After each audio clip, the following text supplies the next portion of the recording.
O gráfico 1 fornece a intensidade da força resultante F sobre uma moto de 160 quilogramas em função do tempo t. O gráfico 1 está associado apenas aos primeiros 20 segundos, ok? De movimento da moto. Já o gráfico 2 fornece o módulo da velocidade da moto em função do tempo entre 25, aliás, entre 20 e 25 segundos. No instante 0 segundos, a moto parte do repouso, né? 0 segundo aqui, parte do repouso. E em 20 segundos atinge a velocidade V1, que aparece aqui no nosso gráfico. Sabendo que toda a trajetória é retilínea, se faz a pergunta sobre a variação da quantidade de movimento da moto entre os instantes 23 segundos e 25 segundos. Então, nós vamos ter aqui, ó, 21, 22, 23, 24, 25, né? Então, nosso 23 deve estar em algum lugar por aqui. Seria interessante a gente descobrir essa velocidade. Mas aí você fala, Douglas, eu ainda não tenho ideia de por onde começar. Eu vou representar esses gráficos aqui para você de uma maneira mais interessante. E olha o que eu tenho para te mostrar. Eu desenhei aqui os tempos correspondendo. Enquanto havia força, havia ganho de velocidade, porque se há força, há aceleração. Então, o que está acontecendo aqui? Ele começa com pouca força, então começa com pouca aceleração nenhuma, aí ele vai ganhando aceleração. A aceleração representa a inclinação do gráfico da velocidade, até atingir um máximo de inclinação aqui neste gráfico, olha. Porque a inclinação do gráfico da velocidade em função do tempo me indica a aceleração. E se eu tenho ganho de força resultante, eu tenho ganho de aceleração. Então, a aceleração começou nula, sem inclinação, chegou a um máximo, mas depois ela começou a cair. Então, com o passar do tempo, essa inclinação aqui, ó, vai caindo. Até que, não havendo mais aceleração, não havendo mais força resultante, a inclinação do gráfico aqui fica desta forma, fica sem inclinação. Então, um gráfico que representaria o que acontece com a velocidade em função do tempo seria este. Mas, Douglas, eu precisava disso para resolver essa questão? Não, nós não estamos aqui apenas para resolver questão. Nós estamos aqui para entender como o mundo funciona e aprender física. Por isso, eu estou te dando essa informação importante.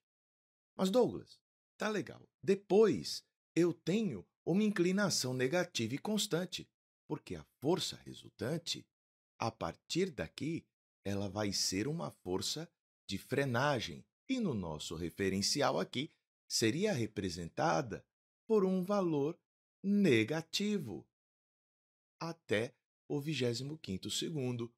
Por isso ele foi freando, perdendo esta velocidade. Mas qual vai ser a estratégia que nós vamos utilizar para conseguir encontrar esta velocidade V1?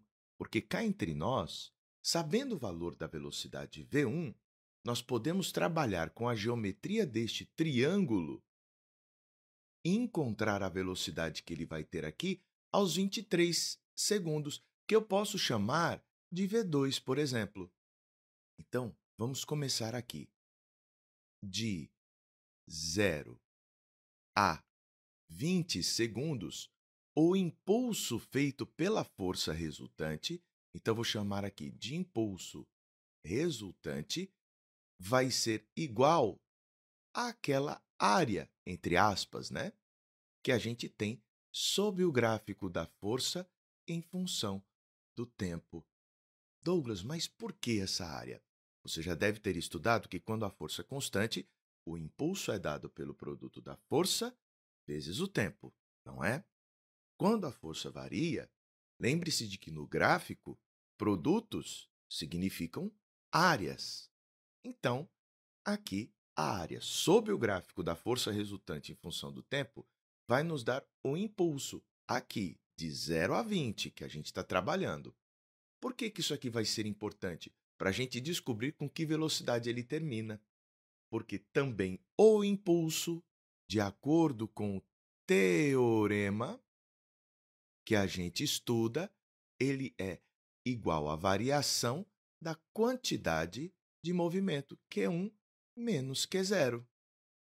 Ah, mas quanto é mesmo essa área? Base 20 vezes a altura 10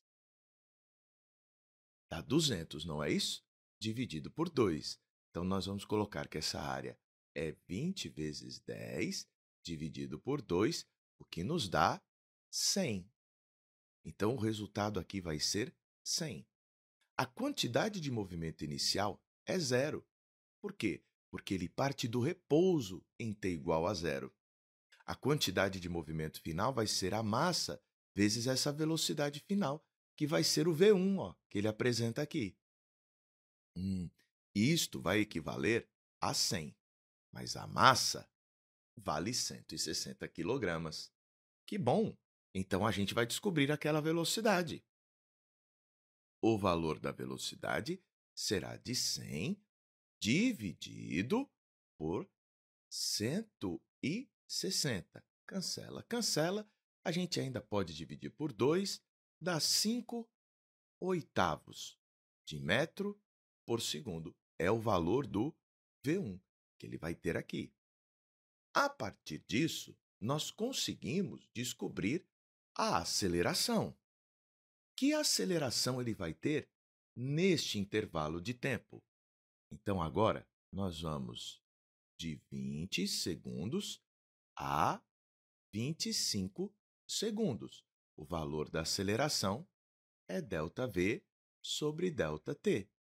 Vai ser velocidade final menos a inicial, que é o nosso V1 ali, dividido pelo instante final, 25, menos o inicial ali, 20. Então, nós vamos ter 0 menos 5 oitavos dividido por 5. Então, isso vai dar menos 1 oitavo de metro por segundo ao quadrado. Tudo bem com essa ideia? Douglas, agora que eu sei a aceleração, eu posso saber quanto que ele perdeu aqui durante esses 2 segundos. Certo, então nós vamos de 20 a 23 segundos. A aceleração é ΔV sobre ΔT. Essa nossa aceleração é menos 1 oitavo. O ΔV vai ser a velocidade que ele tem aqui, que eu chamei V2, sobre, aliás, menos o V1, né? Isso tudo dividido pelo intervalo de tempo, que a gente já sabe que de 20 até 23 dá 3 segundos. Pronto. Vamos fazer as substituições e efetuar a conta.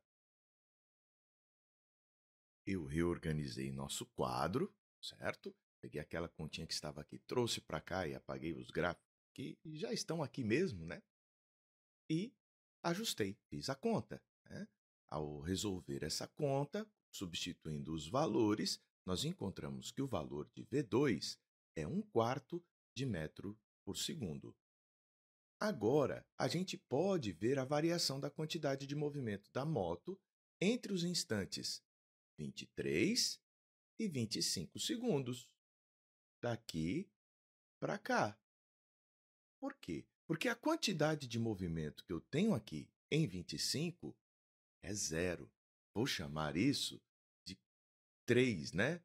Então, aqui a gente vai ter a velocidade V3 igual a zero. Existem outras formas de resolver essa questão? Existem, mas essa daqui é uma que eu achei bem interessante de a gente fazer. Então, vamos lá. A quantidade de movimento em 23 segundos vai ser m vezes a velocidade v2. A massa vale 160 e a velocidade v2, 1/4. 16 por 4 dá 4. Então, isso aqui vai dar 40 quilograma vezes metro por segundo. A quantidade de movimento em 25 segundos vai ser m vezes v3, que dá o quê? 0. Se eu quero essa variação da quantidade de movimento, vai ser a final, 0 menos a inicial, 40. Então, nosso resultado será menos 40 quilograma vezes metro por segundo. O valor que a gente encontrou está na alternativa E de elefante. E agora terminamos a questão.